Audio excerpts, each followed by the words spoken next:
Jehovah Hosinu. தேவனிடத்தில் அன்பு கூறுதல். ரீட்டாவும் ராபர்ட்டும் இரட்டை பிள்ளைகள். ரீட்டாவுக்கு கொடுத்த எல்லாம் தனக்கும் வேண்டுமென்று ராபர்ட் கேட்பான். ராபர்ட்டுக்கு கொடுத்த எல்லாம் தனக்கும் வேண்டுமென்று ரீட்டா கேட்பாள். அம்மா ஆளுக்கொரு வேதாகமத்தை வாங்கி கொடுத்திருந்தார்கள். அது மட்டுமல்லாமல் ஒவ்வொரு நாளும் ஒரு குறிப்பிட்ட வேதாகம பகுதியை வாசிக்க வேண்டுமென்று குறித்தும் கொடுத்திருந்தார்கள். அந்த பகுதியில் ஏதேனும் சந்தேகம் இருந்தால் தன்னிடத்தில் கேட்க வேண்டும்.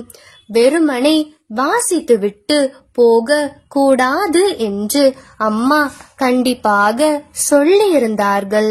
அன்றைக்கு ரீட்டா வாசிப்பதற்கு லூக்கா 10:25 வசனம் முதல் 37 வசனங்கள் கொடுக்கப்பட்டிருந்தன. ராபர்ட் வாசிப்பதற்கு மார்க்கு 12:28 முதல் 34 வசனங்கள் கொடுக்கப்பட்டிருந்தன. திடீரென்று ரீட்டா, அம்மா, உன் தேவனாகிய கர்த்தரிடத்தில் உன் முழு இருதயத்தோடும் உன் முழு ஆத்மாவோடும் உன் முழு பலத்தோடும் உன் முழு சிந்தையோடும் அன்பு கூர்ந்து உன்னிடத்தில் அன்பு கூறுவது போல பிறரிடத்திலும் அன்பு கூறுவாயாக என்று சொல்லப்பட்டிருக்கிறதே, அதற்கு என்ன அர்த்தம் என்று கேட்டாள். உடனே ராபர்ட், அம்மா, என்னுடைய பகுதியிலும் அதே வசனம் வருகிறது. உன் தேவனாகிய கர்த்தரிடத்தில் உன் முழு இருதயத்தோடும் உன் முழு ஆத்மாவோடும் உன் முழு மனதோடும் உன் முழு பலத்தோடும் அன்பு கூறுவாயாக என்பதே பிரதான கற்பனை என்று மார்க்கு 12:30 வசனம் சொல்லுகிறது என்று வியப்போடு கூறினான். அம்மா தன்னுடைய வேதாகமத்தை எடுத்துக்கொண்டு அவர்களுக்கு அருகில் வந்து உட்கார்ந்தார்கள். வேதாகமத்தில் முதலாக இதே வசனம் எங்கே வருகிறது தெரியுமா?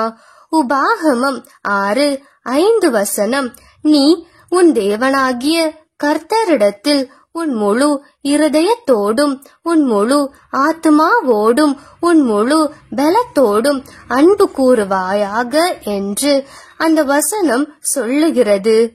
முதலாவது நாம் ஏன் தேவனிடத்தில் அன்பு கூற வேண்டும் என்று கேட்டார்கள் அம்மா. அவர்தான் நம் எல்லாரையும் படைத்து காப்பாற்றி வருகிறார் என்று பதிலளித்தாள் ரீட்டா. அவர் நமக்கு தேவையான எல்லாவற்றையும் கொடுக்கிறார் என்று கூறினான் ராபர்ட்.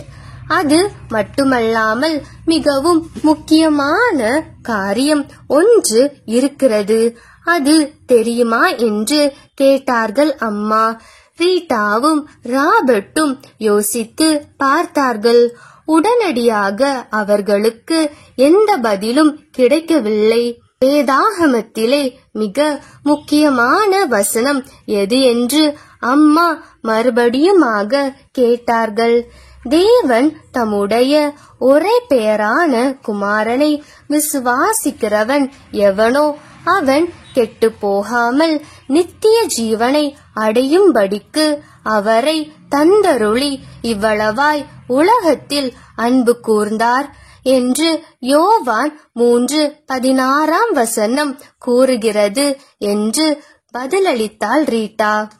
அதற்கு அம்மா, நம்முடைய பாவங்களுக்கு சிலுவையில் மரிக்கும்படி தேவன் தம்முடைய ஒரே பெயரான இயேசுவை அனுப்பியிருக்கிறார் அல்லவா?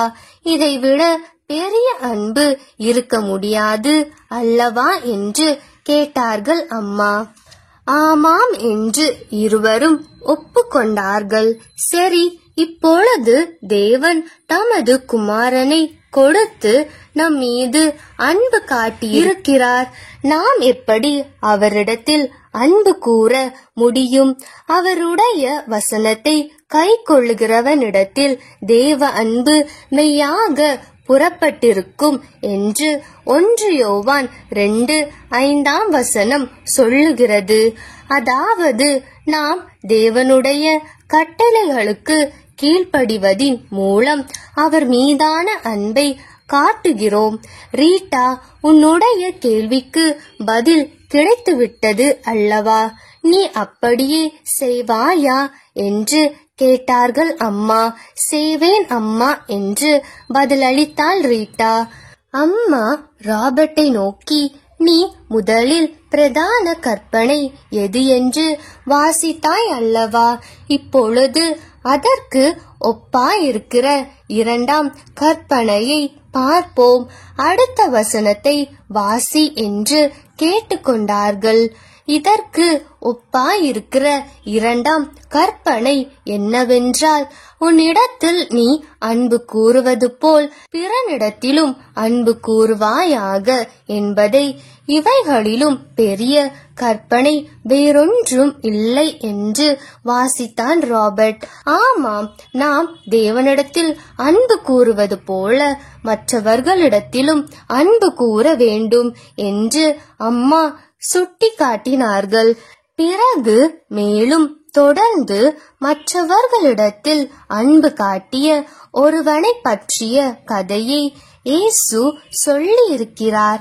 அது என்ன கதை தெரியுமா என்று அம்மா கேட்டார்கள்.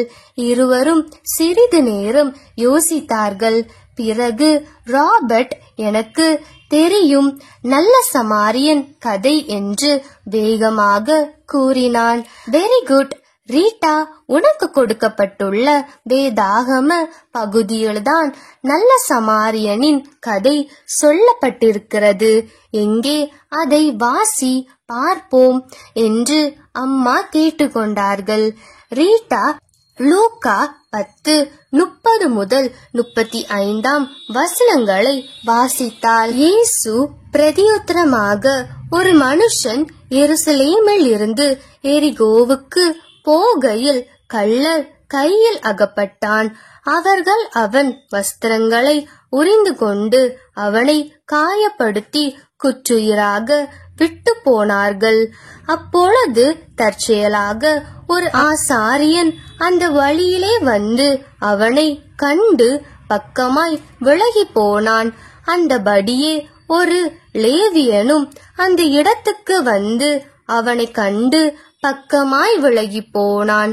பின்பு சமாரியன் ஒருவன் பிரயாணமாய் வருகையில் அவனை கண்டு மனதுருகி கிட்ட வந்து அவனுடைய காயங்களில் எண்ணெயையும் திராட்சரசமும் வார்த்து காயங்களை கட்டி அவனை தன் சுய வாகனத்தின் மேல் ஏற்றி சத்திரத்துக்கு கொண்டு போய் அவனை பராமரித்தான். மறுநாளிலே தான் புறப்படும்போது 2 பணத்தை எடுத்து சத்திரத்தான் கையில் கொடுத்து, நீ இவனை விசாரித்துக்கொள், அதிகமாய் ஏதாகிலும் இவனுக்கு செலவழிந்தால் நான் திரும்பி வரும்போது அதை உனக்கு தருவேன் என்றான். பார்த்தீர்களா, அந்த நல்ல சமாரியன் வழியில் அடிபட்டு கிடந்தவனுக்கு உதவியது போல நாமும் மற்றவர்களுக்கு உதவி செய்ய வேண்டும். மனுஷர் உங்கள் நற்கிரியைகளை கண்டு பரலோகத்தில் இருக்கிற உங்கள் பிதாவை மகிமைப்படுத்தும்படி உங்கள் வெளிச்சம் அவர்கள் முன்பாக பிரகாசிக்க கடவது என்று மத்தேயு 5:16 இயேசு சொல்லி இருப்பதை ஒருபோதும் மறவாதீர்கள். இப்படிதான் நாம் தேவனிடத்தில் அன்பு கூறுகிறோம் என்று சொல்லி முடித்தார்கள் அம்மா. சரி அம்மா என்று தலையாட்டினார்கள் ரீட்டாவும் ராபர்ட்டும். உன் தேவனாகிய கர்த்தரிடத்தில் உன் முழு இருதயத்தோடும் உன் முழு ஆத்துமாவோடும் உன் முழு மனதோடும் உன் முழு பலத்தோடும் அன்பு கூறுவாயாக என்பதை பிரதான கற்பனை. மார்க்கு 12:30. உன் தேவனாகிய கர்த்தரிடத்தில் உன் முழு இருதயத்தோடும் உன் முழு ஆத்துமாவோடும் உன் முழு பலத்தோடும் உன் முழு சிந்தையோடும் அன்பு கூர்ந்து உன்னிடத்தில் அன்பு கூறுவது போல பிறரிடத்திலும் அன்பு கூறுவாயாக. லூக்கா 10:27. நீ உன் தேவனாகிய கர்த்தரிடத்தில் உன் முழு இருதயத்தோடும் உன் முழு ஆத்துமாவோடும் உன் முழு பலத்தோடும் அன்பு கூறுவாயாக. உபாகமம் 6:5. அவருடைய வசனத்தை கை கொள்ளுகிறவனிடத்தில் தேவ அன்பு மெய்யாக பூரணப்பட்டிருக்கும். 1 யோவான் 2:5. மனுஷர் உங்கள் நற்கிரியைகளை கண்டு பரலோகத்தில் இருக்கிற உங்கள் பிதாவை மகிமைப்படுத்தும்படி உங்கள் வெளிச்சம் அவர்கள் முன்பாக பிரகாசிக்க கடவது. மத்தேயு 5:16. இயேசு பிரதியுத்தரமாக, ஒரு மனுஷன் எருசலேமில் இருந்து எரிகோவுக்கு போகையில் கள்ளர் கையில் அகப்பட்டான். அவர்கள் அவன் வஸ்திரங்களை உரிந்து கொண்டு அவனை காயப்படுத்தி குற்றுயிராக விட்டு போனார்கள். அப்பொழுது தற்செயலாக ஒரு ஆசாரியன் அந்த வழியே வந்து அவனை கண்டு பக்கமாய் விலகி போனான். அந்தபடியே ஒரு லேவியனும் அந்த இடத்துக்கு வந்து அவனை கண்டு பக்கமாய் விலகி போனான். பின்பு சமாரியன் ஒருவன் பிரயாணமாய் வருகையில் அவனை கண்டு மனதுருகி கிட்ட வந்து அவனுடைய காயங்களில் எண்ணெயையும் திராட்சரசமும் வார்த்து காயங்களை கட்டி அவனை தன் சுய வாகனத்தின் மேல் ஏற்றி சத்திரத்துக்கு கொண்டு போய் அவனை பராமரித்தான். மறுநாளிலே தான் புறப்படும்போது 2 பணத்தை எடுத்து சத்திரத்தான் கையில் கொடுத்து, நீ இவனை விசாரித்துக்கொள், அதிகமாய் ஏதாகிலும் இவனுக்காக செலவழிந்தால் நான் திரும்பி வரும்போது அதை உனக்கு தருவேன் என்றான். லூக்கா 10:30-35 வரை. தேவன் தம்முடைய ஒரே பெயரான குமாரனை விசுவாசிக்கிறவன் எவனோ அவன் கெட்டு போகாமல் நித்திய ஜீவனை அடையும்படிக்கு அவரை தந்தருளி இவ்வளவாய் உலகத்தில் அன்பு கூர்ந்தார். யோவான் 3:16.